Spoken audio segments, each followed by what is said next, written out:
Hello, Jory Kitty. Wow. Where'd you get those? Those are adorable. Isn't it the cutest ever? I really No, love I it. was just being nice. Oh, that's fine. I don't care. It's adorable. Okay, so this is Jake versus Me-Mow. I'll just put it out there right now. I usually hate these kind of stories where someone's being framed or forced to do something and they can't tell someone. They just drive me insane because you kind of know what's going to happen and then you're just kind of going through this plot. And I always hate when it's like, come on, there's got to be some way. Just personally, it drives me nuts. But Me-Mow is fucking adorable. Me-Mow is like the cutest little thing, and I think I get a big laugh when you have, like a little kid voice saying something that's like really gruesome or really mean. That kind of stuff, especially if it's a real kid, and that just really cracks me up. But you got Wild Berry Princess who lives in this very strange place that was like a delicatessen or something? It looked more like a slaughterhouse. Like a butcher's. slaughterhouse. Yeah. Yeah, there's even one where it's like a bull and some other animal, and then just like a chainsaw next to it. I'm like, what the hell goes on here? So, I guess that's her kingdom or something. I don't know.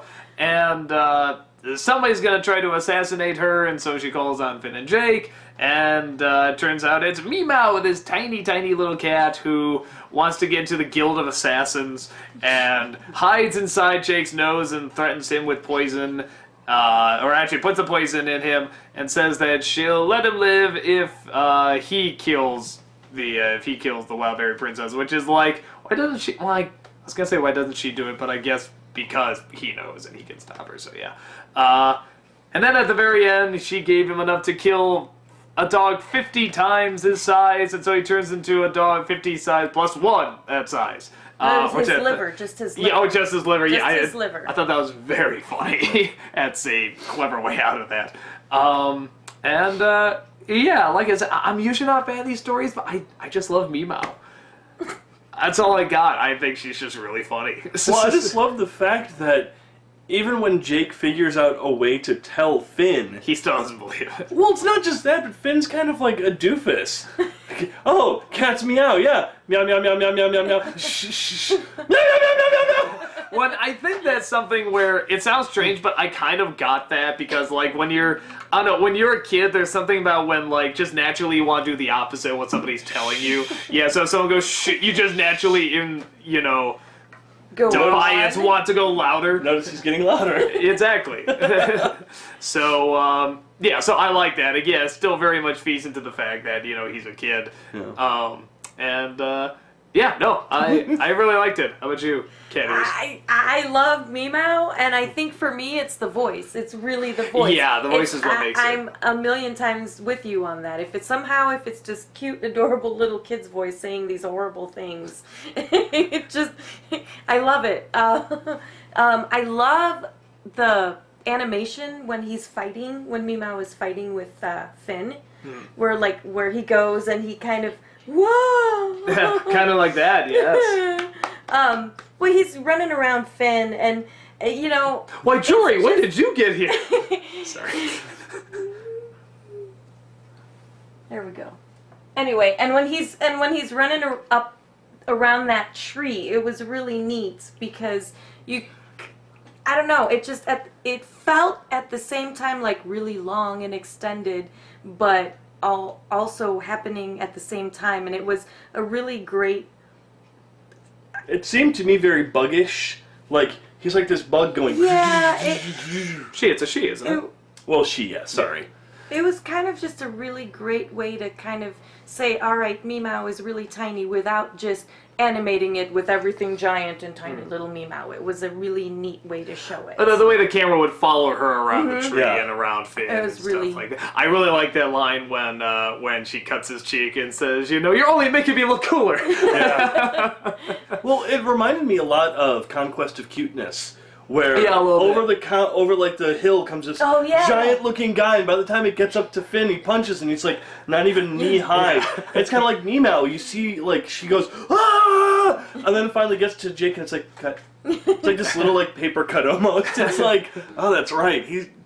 Me-Mow is really tiny. As it reminded me in Fellowship of the Ring, this is total subject change, but just like when Liv Tyler, like, at some point she's riding the horse and then, like, she hits a branch and she gets a little cut on the side of her cheek. It's like, that's just what I thought, okay, you're just doing that to look cooler. You know, it's like, you didn't fight anyone, you didn't really, I mean, get in a big sword fight or anything, but, you know, oh, a branch, oh, I have a battle wound, ooh.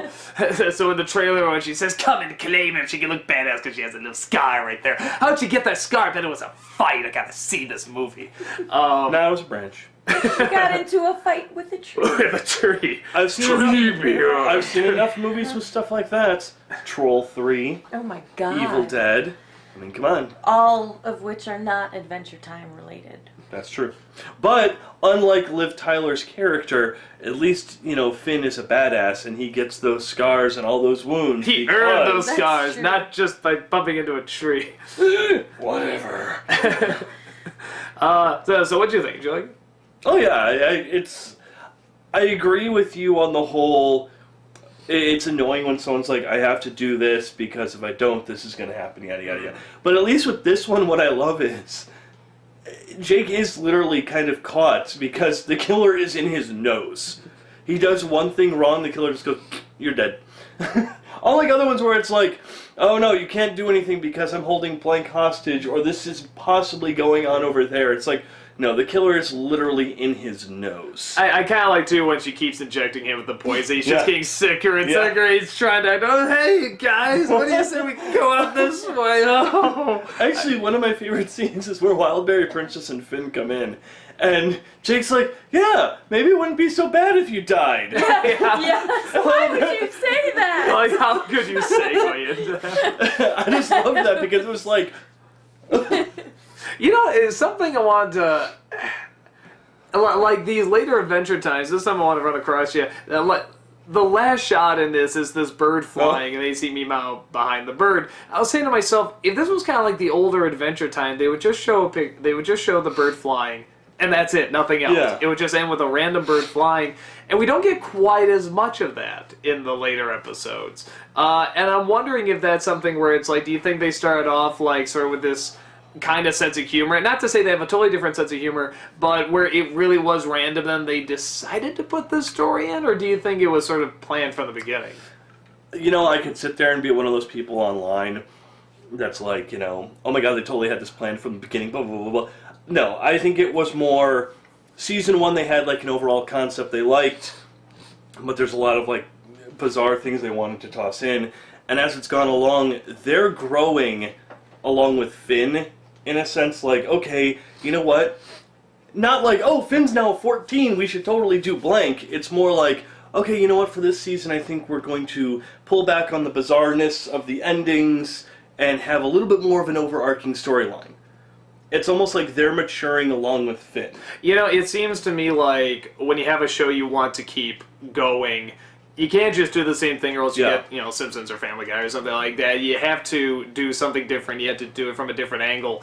And it seems to me like this is a show they want to keep it going for a while, so the best way to do it is, like you said, just go more into the character, the maturity, and this background.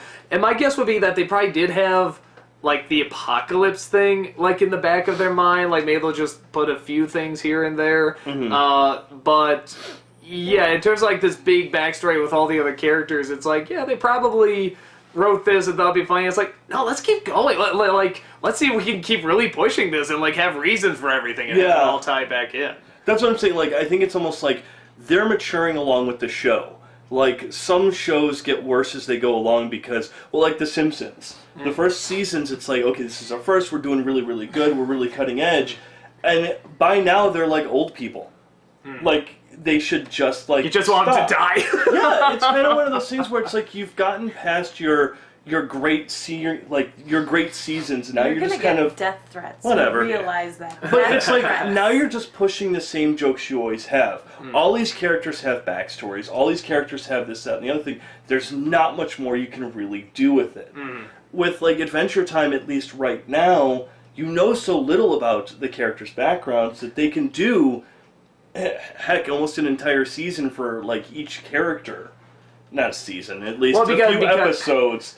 And it would still be fresh for a few seasons. Well, I think with something like Simpsons or all these other shows, it's like, okay, this character, what's their story? What's their background? Okay, God, this character, what's their story? What's their background? And in this, you have their personalities and their abilities, but you don't know their background. You don't even know the background of the world, and so it's very slowly revealed. And I think by starting off really goofy, sort of this Ren Stimpy type humor, it's just surreal and nonsense and stuff, and then putting the story in there, suddenly sucking you in, like, wait, so all this weird stuff actually kind of has an explanation? Yeah. Like, I gotta know what the hell is causing all this and how this is all happening, so, Instead of starting with some deep storyline, they started off with bizarreness, and then they're slowly bringing in the deep storyline, which is kind of like, to me, that's what kind of pulled me in more than anything else was, as I was going along, it was like, wow, okay, that actually has meaning. This part was actually referenced in episode 1. This, like, it's this really nice interconnecting thing. I don't think they planned it from the get-go, but it's nice that they kind of go back and they bring up things that have already been mentioned, and then there's a lot of foreshadowing. I don't know, it just feels like it's a very mature show for kids. Yeah, I'd like to... I mean, and we don't know, or maybe you do, I don't know, but I mean, like, with the creators and stuff, I mean, we don't know if they did plan this from the beginning or if they didn't, whatever. I would like to think what you say that they didn't, because I like the idea that you can start with something and you can keep evolving it. And you keep adding on top to it, and you can make it stronger, you can make it better, and... again, unlike something like Simpsons that runs the course. I'm sorry for hating on The Simpsons so much. But something that runs its course and they just keep doing the same thing, they sort of, it seems like Adventure Time sort of ran its course with this surreal humor. It's like, okay, well now what else can we do? And they're giving this backstory and making it still funny, but also very different. I mean, like I said, the ending of this show... If this was the first season, this ending would just have the bird flying and nothing else. Yeah. But now they're showing that Me-Mow's there, she's going to come back, and the story's going to continue, and you're going to find out more, what's going to happen, and you legitimately want to know what's going to happen 5 or 6 episodes down the line.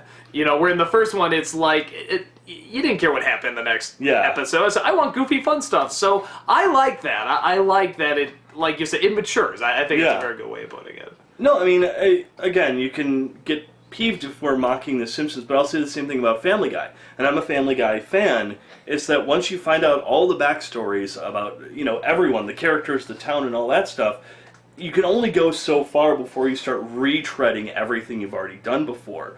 And the problem with a lot of these shows is they do an entire episode based around one character and you learn everything about them.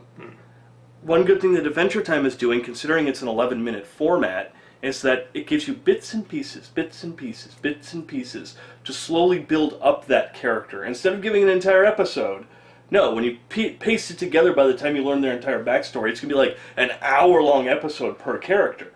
But they're only giving it to you in tiny little bits and pieces, which I think works a lot better. It makes you want to come back and see everything. Yeah. Once you learn the backstory of Otto, you're not going to kind of really care the next time they talk about Otto's backstory because it's already been stated. I need to know more about Otto's history and his future. What will happen to Otto?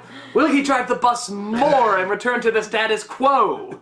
But I mean, we can say that in a sense, like almost mock it, but it's like, look at some of the characters we actually really enjoy in this. They're kind of background characters sometimes. Sometimes they're kind of like, okay, Lady Rainicorn.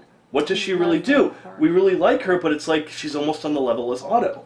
She's a background character that kind of has a bigger part than she probably should have. And I love Lady Rainicorn, don't get me wrong, but it's like, back in the good old days of The Simpsons, it's like, Otto is just awesome, this is great.